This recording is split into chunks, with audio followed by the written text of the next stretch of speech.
comfortable margin. And John Roethlisberger a 9-7 on the pommel horse. I really like this vantage point here, Jim. It shows gymnastics like it's never been seen before. The Soviets are dominating.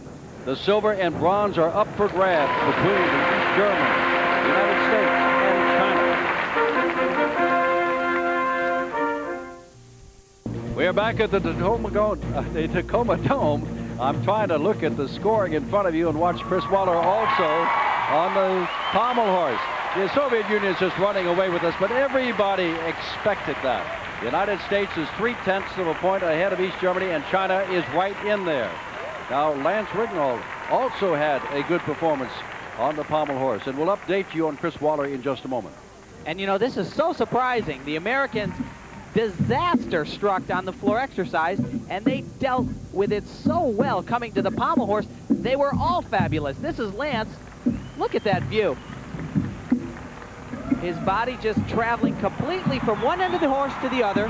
Now he'll show us some flare work right to the handstand. Excellent scissor work here. And he shows a beautiful handstand position. That was a 9.75. And the crowd has just learned the score of Chris Waller, which is a 9.9. And so the United States is really in the hunt for a medal. But now let us go back live to the high bar and the East Germans, who are right there with the USA battling for a medal. And this is quite a race here. Andre Hempel on the high bar.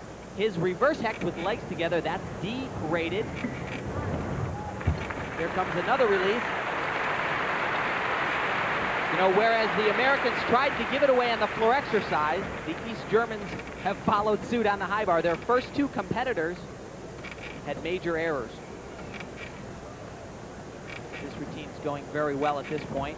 His dismount, a double layout, actually very conservative, not even the most difficult D-rated skill.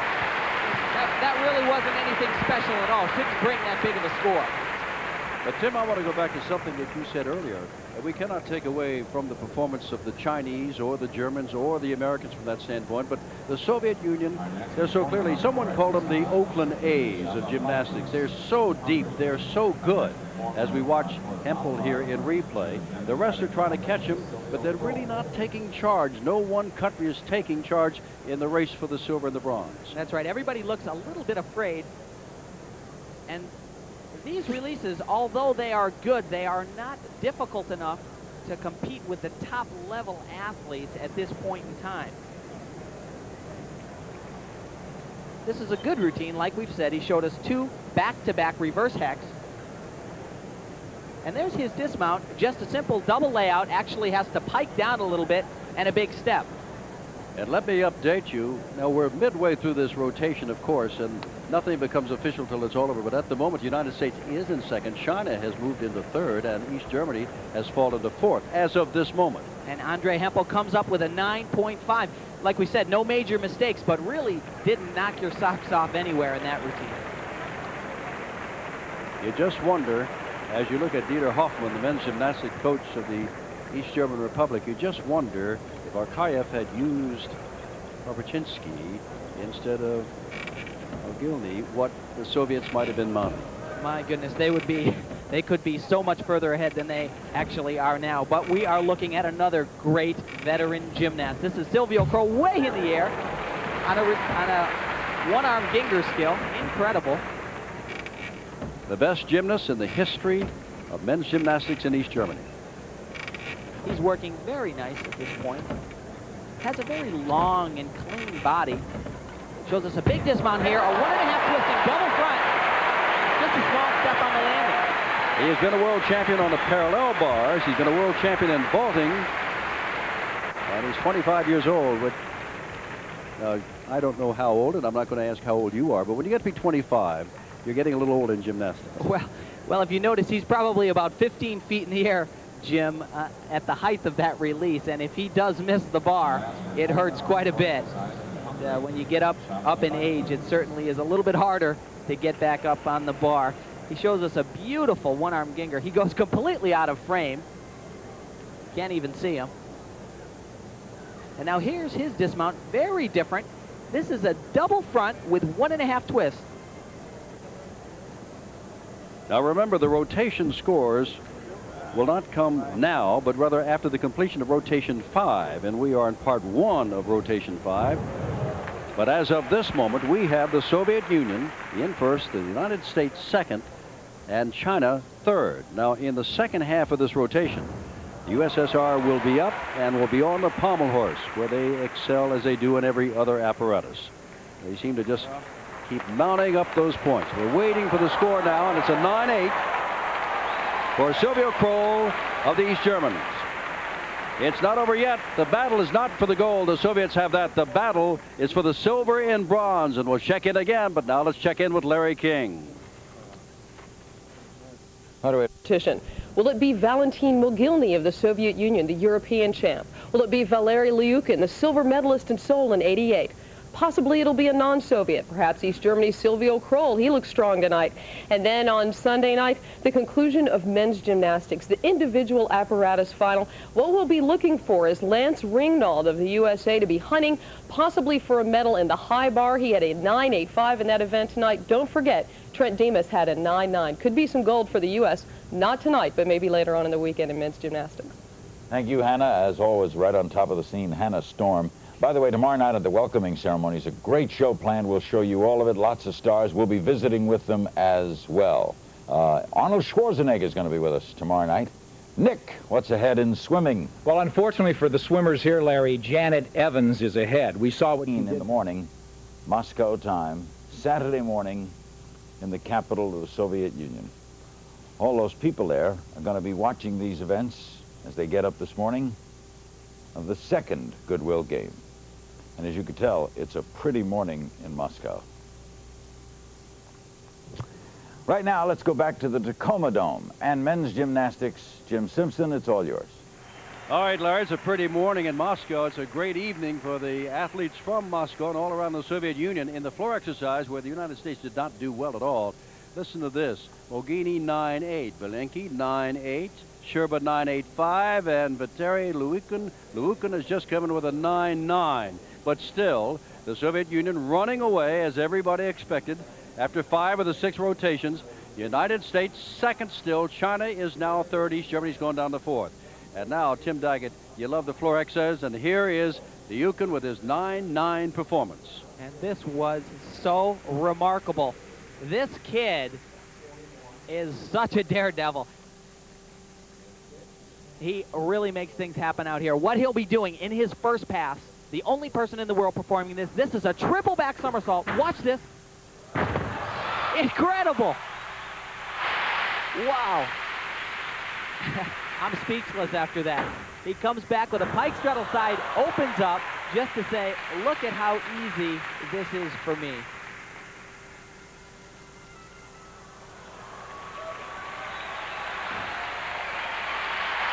I tell you, Jim, from being a competitor, I cannot express how difficult that skill is to do. A triple back somersault just a few years ago was thought to be completely impossible on the floor exercise. Soviet men and women are state-of-the-art in gymnastics, no question about that. And they make everything look so easy. It's so difficult, but looks effortless. And watch this dismount. A full twisting double back. And once again, the patented Soviet stick. That was a 9.9 for Valery Lyukin in the floor exercise, and that was the end of rotation number 5. There remains but 1 rotation to go, and the Soviet Union in a dominant position by nearly, well, better than 3 points ahead of the second place United States. But the difference between the United States and China is 0.8 of a point, with East Germans still with a chance to move in for medal play. Let's take a look at this triple back one more time here. Look at the height. 1 flip, 2, 3, and just a small hop. Amazing. In the final rotation, the Soviets will be in the first rotation, part 1, and Lyukin and his buddies will be on the pommel horse. And then there will be a pause. They'll march on to the second half, and the United States will try to hold on for a medal in the rings. That's the final. But now, The Romanian team, which has not done well tonight, as a matter of fact, they are dead last, 7th. Very disappointing for the Romanians. Yeah, and earlier at the European Championships this year, the Romanians, both the men and the women, struggled. And they're having a bit of a problem already. This is Katanoyu on the high bar. Way too far on that first release. Had to straddle his legs just to reach the bar.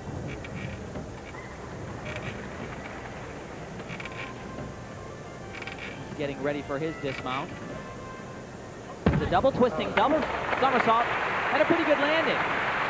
But once again, not a top level exercise for a competition like the Goodwill Games in 1990. Maybe about 4 years ago when I was competing, this would pass. But nowadays, Jim, this is not going to make it. Well, you've hit a point that some people may not know, Tim Daggett, and that is that what is contained in a good gymnastics performance is constantly changing, and as we watch this, the judges have to constantly change what it is they're judging every 4 years. That's right. This is a difficult enough dismount, and he does it fairly well. Just a small step. That was 2 flips and 2 twists, called a double-double. It's just the exercise while he was on the bar didn't really have enough difficulty for a competition like this. The Soviet Union, with Romania far down the list, is going to win yet another gold medal in Goodwill competition tomorrow, and will be on tomorrow night after the opening ceremonies.